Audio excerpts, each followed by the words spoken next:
Hello everyone, blessed morning po. Dito naman po tayo sa farm. And today, ayan, kinakabit na po natin yung mga bakal na pahalang.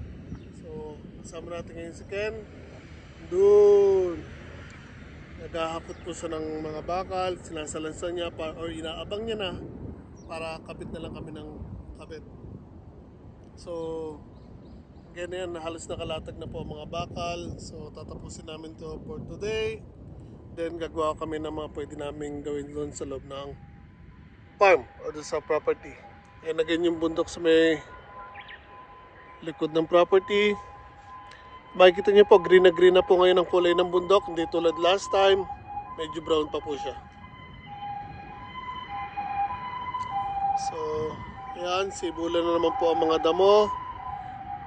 Yung part na namumuti na yan, natabasan ko na po yun ng isang araw. Ito po dito, doon sa side.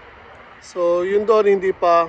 Pag na tapos tayo ng maga, kung hindi today, bukas, pag hindi lumakas yung ulan, I think ulan kasi bukas. So, malalaman kung magagawa po natin yan bukas or today.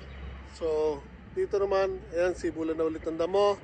So, ngayon, papadaanan ko rin ng traktora yan.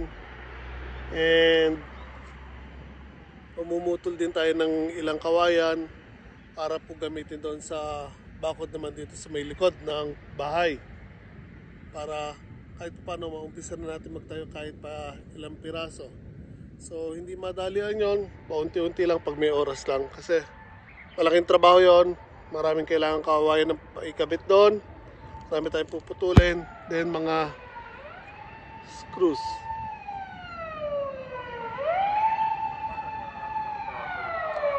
Police nanguhuli ng vlogger.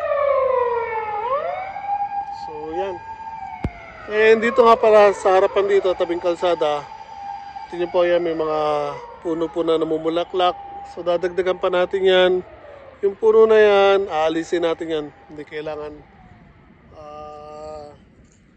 kusang tumubo lang daw yan. Tinanong namin sa kapitbahay kung sila nagtanim, hindi daw. So alisin natin yan, hindi natin kailangan yan.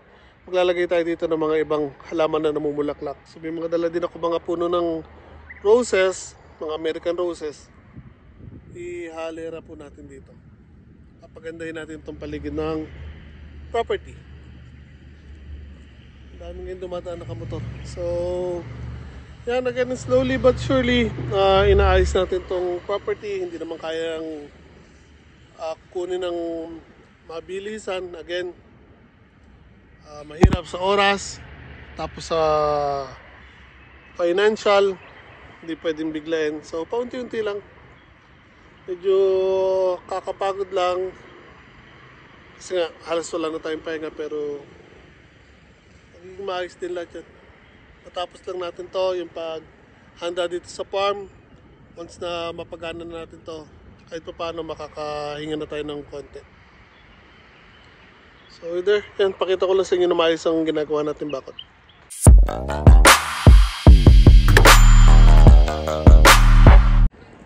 So again, ayan po si Ken, naghahakot ng bakal. So kanina actually, dito nakasampay yung mga bakal. So karamihan dyan, dito natin sinampas sa truck. So yung hinahakot ni Ken, yung mga kulang na lang. Kung saan kinulang, nilalagay niya na ilang piraso. So halos hinakutan niya na buong paligid din. Nilatag niya na. Habang ako naman, yung mga clamps naman na nilalagay ko. And doon natapos ako yan, kinakabit ko na po unti-unti. So, kabit muna tayo guys. Okay guys, so ayan po.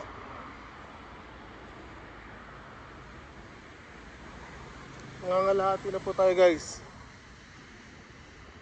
Hanggang dun. So, ang tatapusin natin mula doon sa gate. Doon actually magiging gate natin. Isang haba na yan bago papunta hanggang dito sa pwesto ko. So, konti na lang guys. Tatapos na po ang poste natin. And then, pag may pambili na lang, bibili na lang tayo ng wire mesh. Again, yung mga damo, oh. Ayan. Ang haba na pati sa likod ko. So, kailangan matabasan na naman yan. Ay. So, stressful. Wala magagawa guys. Naumpisa na, kaya bawal sumuko kahit gusto na. Ang hirap pag...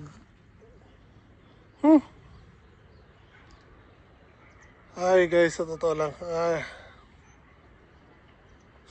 Kakapagod na. Kaya nga lang again, laki na nailan natin ng oras dito, pera. Alam mo, wala pang masyadong nagagawa. Pero guys, yan, mga bakod pa lang po. Ang laki na po nagagastos natin dyan.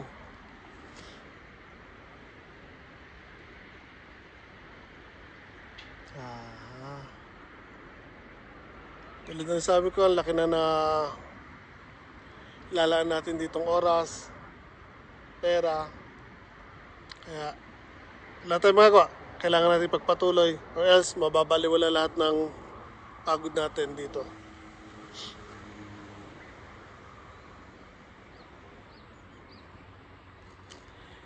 Yan talaga pag sumusugal sa buhay.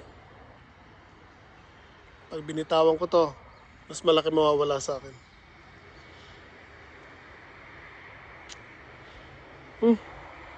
Konting tiis pa. Hello guys, so ayan po ang ating tanawin. At ito po ang bakod natin. So dito, and yan na lang po kulang. 1.3 metro. Tapos dito, 1.5. Dito din, 2.5. And ayan guys, oh. Tingnan nyo po yung bakod natin. Sensya na, si iPhone ay mag-focus. Sisilaw. Again, yun po yung sa dulo. Yung truck natin. And there. So dito gagawa tayo ng gate. And ayan. So yan guys, kapiraso na lang po. Tapos na po ang pagbabakod natin dito sa labas. Again, it's another 300 square meters. Dati po taniman ng palay yan, pati po yung mga katabi niya, and dito. So iba po ang may-ari niyan. Ang ginagamit lang po natin o gagamitin natin itong 300 square meters lang. So balang araw, kung maihiram natin yan, marerentahan or whatever, hopefully sana yan magamit din po natin. So again, para makapag-apply po kayo dito ng lisensya to be a farmer, at least meron kang gotang na sinasabi nila o tinatawag nila na 5 pilapel, which is, ang isang pilapel is 300 square meters, so 1.5 square meters. Ang property po natin kung tutusin is all in all 1,150 ba? Hindi ko nagkakamali. Pero yung 300 square meters kasi residential, may bahay, so hindi yung counted sa agricultural. So sa agricultural, ang hawak lang natin is 300 sa tabi ng bahay, then 300 here, so 600. So kailangan ko pa ng at least 900 square meters. Kaya kung makakakuha tayo dyan ng 3 pilapel, whichever yan, malaking tulong po yun. And doon pa lang tayo makakapag-apply ng lisensya to be a farmer. So ikukwento ko sa inyo later on, medyo naging maselan po kasi. Medyo naging magulo yung sitwasyon dito. So, there. Isa separate video ko na lang po, i-update ko kayo kung ano yung sinasabi ko. Kasi, magiging magulo ko, isasama ko pa dito. So, again, tatapusin na lang natin to. Then, hahabulin pa natin makagawa ng kung ano pwede natin gawin. Dahil hapon na, actually, alas 3 na. And, bukas, last day ng holiday dito. So, sa makalawa trabaho na naman ang problema. Tomorrow, whole day yatang ulan, so hindi natin sigurado kung makakagawa po tayo dito or hindi. So, antayin ko lang madala ni Ken yung pinuputol niyang bakal para may kapit natin. Then, tapusin na po natin.